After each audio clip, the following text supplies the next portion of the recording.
Title: At a Christmas party, my wife flirted all night with some juiced-up bodybuilder. At midnight, he sneered, "You coming with me or staying with your boring husband?" I cut in, "Take one more step and you'll regret it forever."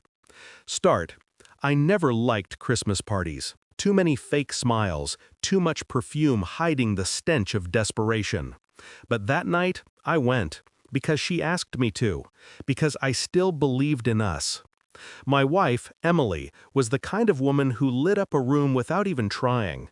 And I used to love that about her, until I realized the room's attention was the only thing that truly kept her warm. We'd been married 9 years. I built the business. She built the image. Together, we were untouchable.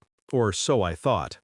That night, the moment I saw her laughing beside him with the spray-tanned muscles, teeth too white for his own good, I felt something inside me go still. He was touching her wrist, leaning in too close, and she wasn't pulling away. It wasn't the flirtation that cut deep, it was the way she looked at him, like I'd already become invisible.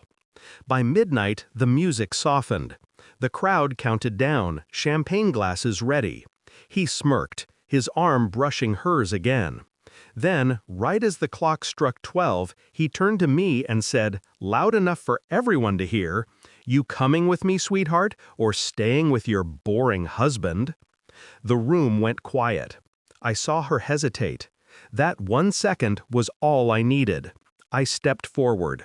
My voice was calm, controlled. "Take one more step, and you'll regret it forever." He laughed, a thick, ugly sound.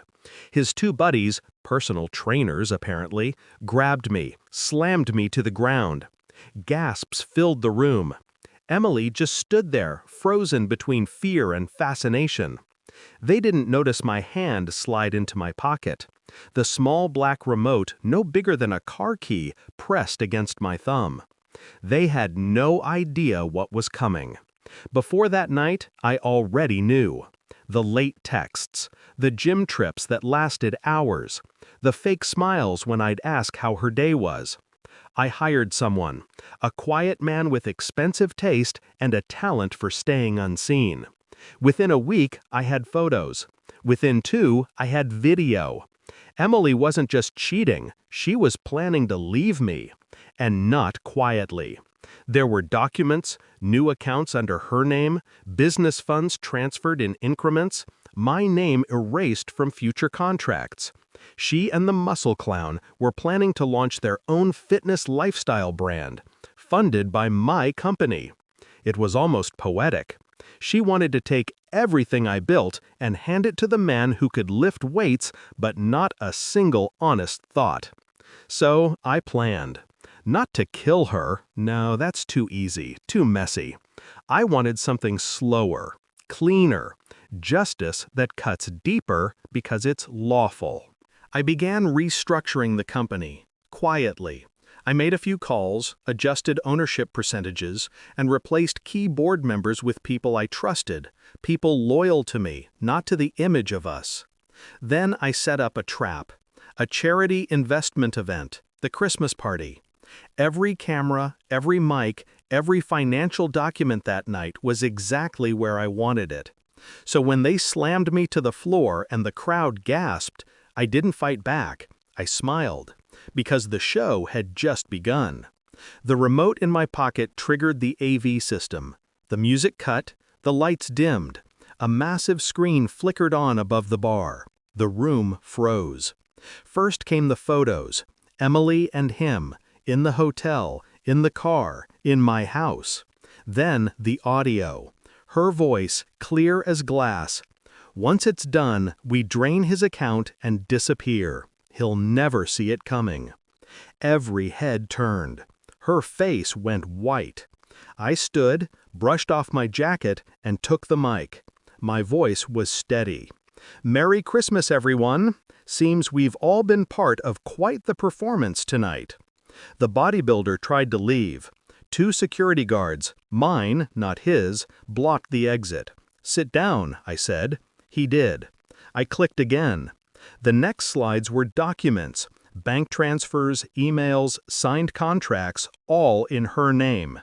Everything she'd stolen, displayed in front of half the city's investors and media representatives. By the time the lights came back on, Emily's world had collapsed. I walked to her slowly. She whispered, "How could you?" I leaned close enough for only her to hear. "You started it, I finished it." Then I handed her the divorce papers, already signed, time-stamped 2 hours before the party even began. I'd filed everything legally, systematically. The accounts she tried to empty were already redirected back to me. Her assets frozen. My company shares secured. Her reputation done. Security escorted her and the bodybuilder out as the murmurs rose around the room. But I wasn't done yet. Before she reached the door, the screen lit again. A final message appeared, her voice from a phone call I'd recorded. "He's too soft. He'd never hurt me." The room erupted. Laughter, disbelief, whispers. She turned, eyes wet, face pale. I didn't move, didn't smile, just watched. And for the first time, she looked small. After the party, I drove home alone. Snow drifted through the city lights, soft and silent. The roads were empty, the world finally quiet. I poured myself a drink, sat by the window, and watched the snowfall. My phone buzzed. A message from her, unread. I deleted it. Some people think revenge is loud, screaming, breaking, blood. It's not. True revenge is silence after the storm. When your enemy is still standing, but everything they built around themselves has turned to ash. I didn't ruin her out of anger. I did it out of clarity. She betrayed the one man who would have burned for her. Instead, I learned to burn everything else. I sipped my whiskey, the ice cracking like glass. Merry Christmas, Emily. You wanted excitement. Now you have it. Forever.